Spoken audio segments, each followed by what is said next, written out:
출산 후에 복부가 늘어진 분들, 출산을 해서 배꼽 아래쪽에 튼살 많으신 분들 있죠. 이 튼살 수술 아무리 하고 레이저 아무리 많이 해도 이거 개선 안 되거든요. 그리고 갑자기 다이어트 많이 해서 뱃살 많이 쳐지신 분들 있어요. 아랫배 부분이요, 요렇게 앞쪽으로만 나온 게 아니라 아랫부분이 밑에 쪽으로 처져 있을 때는 사실 흡입을만으로 했었을 때는 이 처진 게 해결이 되지 않아요. 그럼 늘어진 피부는 어떻게 하냐?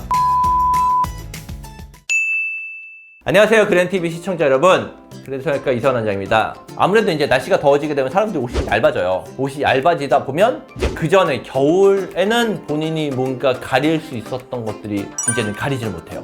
팔뚝, 배, 허벅지 이런 부분을 가리지 못하는데, 오늘은 배에 대해서 한번 얘기를 해볼게요.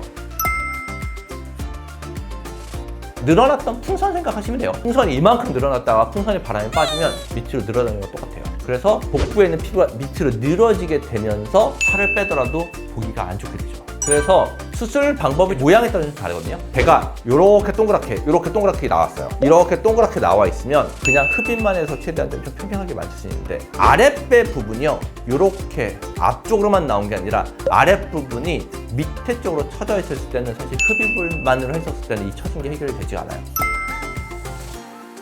그냥 가장 간단하게 생각을 하면요, 늘어져 있는 뱃살을 자르는 거예요. 그게 바로 복부 성형이라고 하는 수술인데, 복부 성형은 우리나라에서 좀 생소한 수술이에요. 그냥 대부분 일반적으로 뱃살을 뺀다고 하면 지방 흡입만 알고 있는데, 복부 성형은 뱃살 안쪽에 지방만 제거를 하는 게 아니라 늘어진 피부를 같이 제거하는 수술이라고 생각을 하시면 돼요. 그래서 한번 사진을 보면서 제가 자세하게 설명을 해드릴게요. 지금 사진에서 표시되어 있는, 옆에서 봤을 때 튀어나와서 우리가 마킹을 해놓은, 표시를 해놓은 게 그만큼 뱃살이 없어진다는 거고요. 수술 후를 보면 그 부분이 평평해졌죠. 복부 성형은 그냥 가장 간단하게 생각을 하시면 배 아래쪽으로 절개를 해서 위쪽으로 늘어져 있는 피부를 같이 제거를 해서 당겨주는 수술이 복부 성형 수술이에요. 이런 분들이 지방 흡입만 했었을 때는 절대 평평해지지가 않거든요. 피부가 늘어나 있기 때문에. 그래서 늘어져 있는 피부를 반드시 제거를 해줘야 돼요.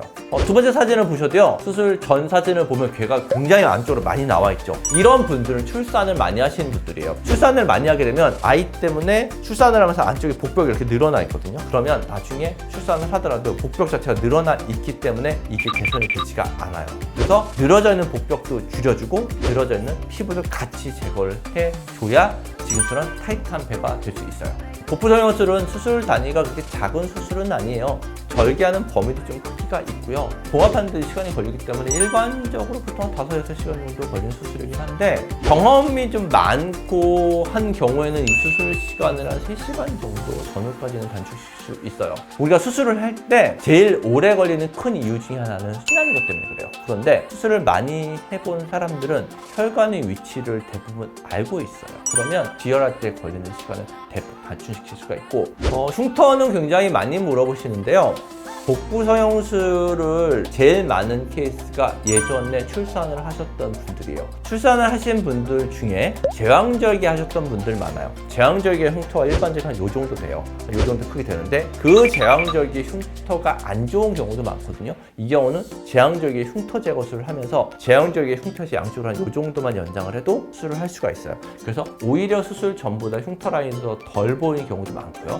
또 하나, 만약에 제왕절개 안 했다고 하더라도 배 자체가 피부가 늘어지죠. 피부가 늘어져 있으면 늘어진 부위에 피부가 반복적으로 접히기 때문에 거기 주름라인처럼 피부가 접혀 있어요. 그 부분으로 들어가기 때문에 흉터 라인이 좀 더 덜 보이고, 또 최종적인 흉터 라인들이 대부분 팬티 라인보다 아래쪽으로 들어가요. 그래서 흉터 라인을 생각보다는 신경을 되게 많이 안 쓰는 수술이에요. 수술하고선 이 수술은 주의사항이 있는데 자세 유지가 되게 중요해요. 왜냐면 늘어져 있는 뱃살을 줄이다 보니까 고개를 약간 숙이고 다닌 상태에서 한 2주 정도를 지내는 게 좋고요. 수술 직후에는 하루 이틀 정도는 입원을 하시는 게 좋아요.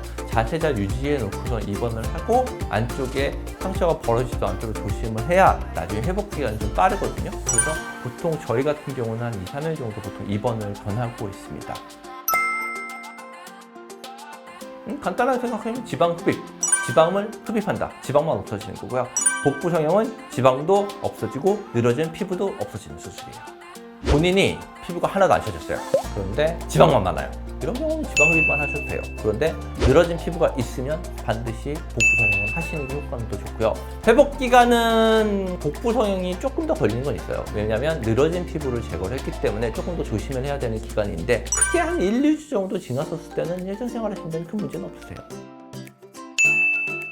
자, 오늘은 생소한 수술인 복부 성형에 대해서 알려드렸는데요. 가장 수술을 하러 많이 오시는 분들은요, 출산 후에 복부가 늘어진 분들. 1번, 출산을 해서 배꼽 아래쪽에 튼살 많으신 분들 있죠. 이 튼살 수술 아무리 하고 레이저 아무리 많이 해도 이거 개선 안 되거든요. 이런 경우는 복부 성형하시면 튼살이 있는 부분인데 제거가 되기 때문에 개선시킬 수 있어요. 그리고 갑자기 다이어트 많이 해서 뱃살 많이 처지신 분들 있어요. 그래서 뱃살이 많기도 하고 처짐이 같이 있다고 하면 직접 상담 오셔가지고 본인 상태에 대해서 상담을 듣고 수술을 결정을 하시면 좋을 것 같습니다. 오늘도 영상 시청해주셔서 감사합니다.